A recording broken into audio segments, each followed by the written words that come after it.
lá exatamente assim, longe da civilização, é um lugar muito isolado. Então eu acho que assim, não tenho interesse no momento em um turismo de jogos de azar, respondendo sua pergunta claramente. Mas eu acho que é um atrativo de um complexo que tem um interesse ali que é muito mais, muito menos assim a atividade de fim do resort e muito mais ser um local apropriado para algum tipo de encontro ali, de algum tipo de uma autoridade acesso pública, ao ministro principalmente, ou às autoridades, né?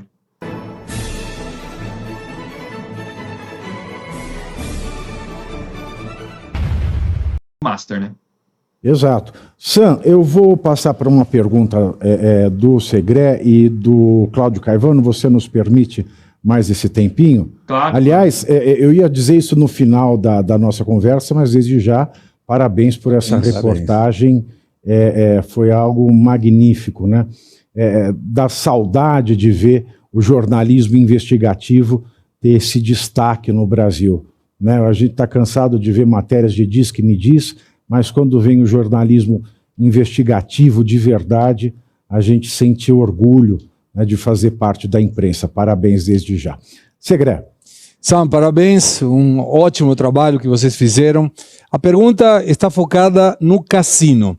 Vocês viram como que tem esse jogo de blackjack com dealer, ou seja, traduzindo para a nossa audiência, é uma pessoa que está do outro lado da mesa, os jogadores com lugares demarcados e sentados para jogar blackjack, ou seja, deve ter uma mesa em que provavelmente identifica que a banca, o cassino, até 16 pede, com 17 planta, e que é o jogo do blackjack em cassinos internacionais.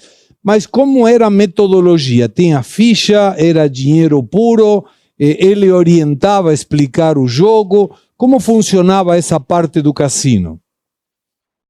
Essa dinâmica é interessante, porque essa apuração do cassino por uma questão de incompetência da minha parte, porque eu realmente sou muito ruim com esse negócio de jogo de carta, jogo de azar. Você não jogou, então? Você não jogou? Não, aí eu vou...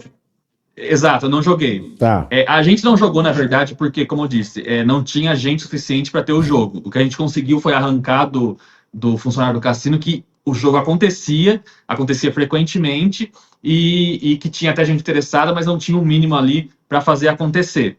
Então isso a gente conseguiu gravar em vídeo.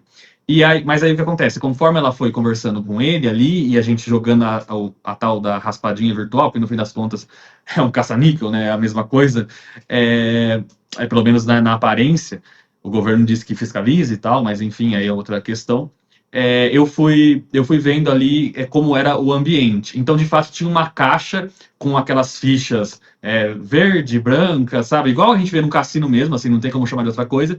E essa caixa ficava separada. Ela ficava no balcão onde você comprava bebidas. Então, um momento eu me aproximei de lá e tinha essa caixa. Tanto que essa caixa eu não consegui fazer imagem porque ela estava muito acima, então eu levantaria suspeita e era muito perto de onde o funcionário ficava. E aí, o que a gente teve de mais relevante com relação a isso foi mesmo a confissão do funcionário, mais de um funcionário, né? A gente foi 2 dias, eram 2 funcionários diferentes, explicando como funcionava essa jogatina lá. Então, a questão das máquinas em si, como existe uma legislação no Paraná, você pode dizer que elas não são ilegais, você pode argumentar sobre elas serem imorais, né? Principalmente estando associada à família de um ministro do STF, ou estava no passado, né? Pelo menos no papel. Mas a questão do jogo valendo dinheiro e com o dealer, como foi dito aí, realmente esse é o termo técnico que eu não conhecia, aprendi durante essa apuração, ficou claro que realmente tinha uma jogatina ali que, pelo menos em parte, não era legal. Então, a apuração do cassino foi muito nesse sentido. E aí, todas essas perguntas foram feitas mesmo pela Valentina, porque ela que entendia ali do assunto. Eu fiquei meio... jogatina é palavra de gente velha. A minha avó falava jogatina. É um jogo ilegal, jogatina. Você sabe, o Brasil, de fato, a gente tem hoje a loteria esportiva, né, as apostas esportivas que foram permitidas com o Temer. E antes mesmo a gente tinha as apostas em turf, né, que são os jockeys, as corridas de cavalo. E eu vi recentemente também um projeto que tramitou em São Paulo, que era o caça-níquel a partir de corridas históricas de jockeys do mundo inteiro, né? Era um projeto que estava sendo feito aqui em São Paulo. Em São Paulo, aliás, tem muito cassino clandestino, onde se joga blackjack, né? O famoso 21, por isso eu sei que é ilegal. Cláudio Caivano, sua perguntinha. Ô Sam, parabéns a você e a Valentina, né, que estava com você. Parabéns pela matéria. Realmente, como o Pavinato disse, dá orgulho da gente ver o jornalismo ressurgindo de verdade, né? O Segré roubou a primeira parte da minha pergunta, que era exatamente essa. A gente pensou exatamente a mesma coisa. Então, já dá para ser ministro do STF. Então, eu vou partir para que seria a segunda, meio complementar. Esse tipo de negócio, vamos colocar entre aspas, ele geralmente funciona de maneira oculta, né? Não abertamente como Las Vegas, por exemplo, para citar um grande exemplo e servir de paradigma. Mas os cruzeiros que são feitos, inclusive, na costa brasileira, eles servem também para isso. Muitas pessoas vão única e exclusivamente para apostar depois que o navio se afasta 200 milhas náuticas. A pessoa dorme o dia inteiro e vai lá só para jogar. Você notou que existe uma forma oculta, porque você já disse que é pouco frequentado, e isso pode até ser um indício. Você relatou também que eles estavam lá de domingo para segunda. Isso. Segunda para terça, né? Então é aquele dia de bosta de hotel. Exato, é o dia de saída, né, das pessoas que estão indo para uma leva e vão entrar outras pessoas. E você chamou atenção para a questão do valor da diária. Então começa a ter alguns indícios. Você notou alguma coisa desse tipo de turismo oculto, focado na jogatina, como você usou o termo, Sam? Eu acho que não abertamente, porque, como eu disse, a gente teve dificuldade em achar o cassino. E não é uma divulgação que é feita amplamente.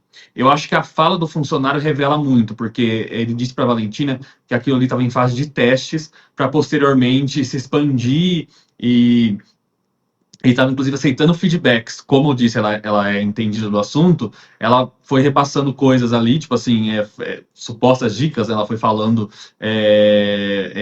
o que ela entendia do jogo e tal, e ele foi, tipo assim, sendo receptivo a essas dicas. Eu acho que realmente é algo que eles estão experimentando ali, a impressão que deu é isso.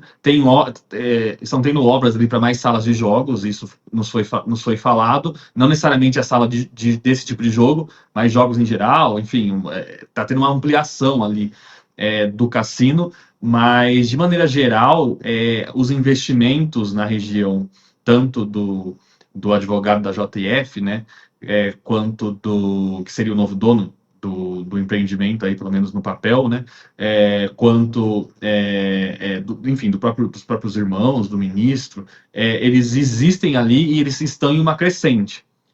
Inclusive, tem apuração em andamento aqui, como vocês podem ver, eu não estou no ambiente normal de redação, a gente está ainda na estrada aí fazendo mais apuração, sobre esse assunto especificamente, e então, assim, existem elementos aí que acho que quando esse quebra-cabeça ficar mais completo, vai ser mais fácil a gente cravar. Se for para dar minha opinião pessoal, eu que estive lá, a impressão que eu tenho é que realmente a tentativa no momento é criar um ambiente ali favorável a encontros, a poderosos se sentirem à vontade, e quase como se fosse um refúgio ali. Aí, assim, isso levanta muitas dúvidas, né? Porque o ministro do STF, sendo sócio ou não, tendo uma casa ali, de fato, sendo alguém que é muito visto ali, tem tanto interesse em enfim, ter seus encontros ali longe da civilização, vamos dizer assim, né? Honestamente, eu me senti lá exatamente assim, longe da civilização, é um lugar muito isolado. Então, eu acho que, assim, não tenho interesse no momento em um turismo de jogos de azar, respondendo sua pergunta claramente. Mas eu acho que é um atrativo de um complexo que tem um interesse ali que é muito mais, muito menos assim a atividade de fim do resort e muito mais ser um local apropriado para algum tipo de encontro ali, de algum tipo de uma autoridade pública, principalmente, ou às autoridades, né? Porque isso lembra quando a gente vê filme, série que fala da máfia em Nova York, né? Todos os chefes das famílias tinham seus clubes, né? onde eles se encontravam com capangas, eles levavam pessoas para serem torturadas, faziam acordos espúrios com autoridades corruptas. Agora, nesse cassino, né, especificamente, que tinha a mesa do blackjack, que tinha as mesas ali escondidas, que você não conseguiu gravar. Eu lembro do Sérgio Chapelin falando no Jornal Nacional, imagens do cinegrafista amador. Eu tinha meio medo disso quando eu era criança. O pessoal já falou, o Toffoli, o ministro, vem no cassino. O ministro já veio jogar um carteadinho aqui?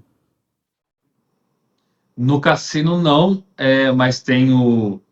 A gente não ouviu isso, para ser bem honesto, a gente não ouviu essa frase, o ministro já veio no cassino. A conversa ali no cassino, inclusive, a gente... eu lembro que a Valentina chegou a perguntar sobre o ministro, mas ela foi muito mais sobre como era a atividade ali, porque a gente, como a gente descobriu que existia, né, a gente queria ver até onde ia.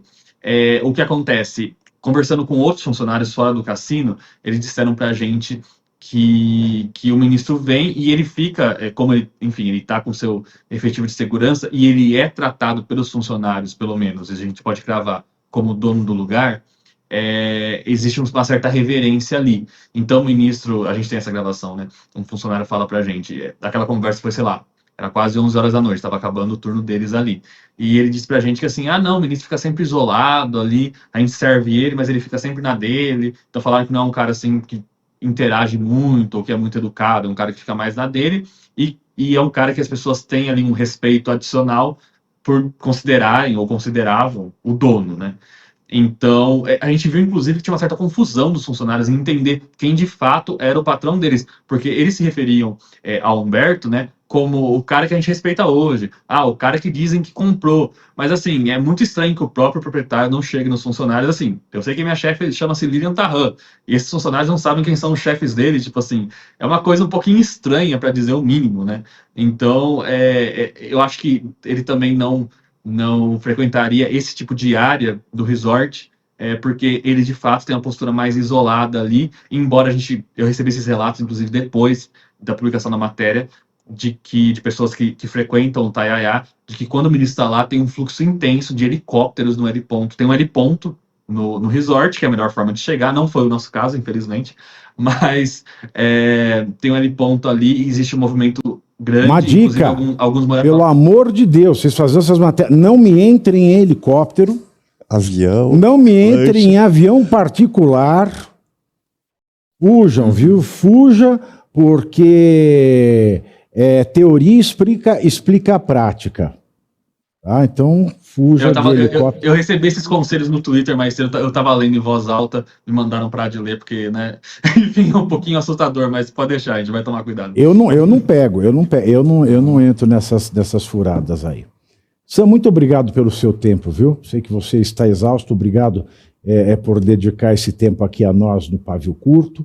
Mais uma vez, parabéns e continuamos aí ligados nessas revelações. Tomara que vocês descubram coisas mais cabeludas e sexuais para apimentar o programa de amanhã, tá?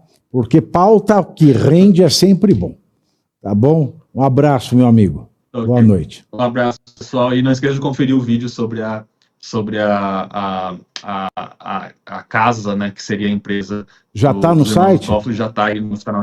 Já está no canal. Muito do YouTube, bem, já está no metrópolis.com.br e também aqui no canal do YouTube do Metrópolis. Obrigado, Sam, um abraço, parabéns a você, um abraço e parabéns também à nossa querida colega Valentina. Até logo. Olha, e você aí já está preparado para ter todos os argumentos para dizer que Marx não foi um cara legal, para dizer que o comunismo não é um lugar para diversidade, para desmontar essa grande fake news histórica da esquerda, que é repetida por nossos professores de história, de geografia, de sociologia, que é repetida nas universidades, que é repetida nos livros. Está preparado para dizer por que Marx não era um cara legal e por que todo marxista raiz também não é, e porque o comunismo é terrível. Você já leu nos anais de Marx? Pois é, aqui nesse livro você vai encontrar tudo o que você precisa saber para responder aquele sabichão que diz que Marx é um cara legal. Pois não é. Leia agora, nos Anais de Marx, a trolha do comunismo transviado para encaçapar idiotes. À venda em todas as livrarias do Brasil, pelo site ou nas lojas físicas. Não deixe de ler.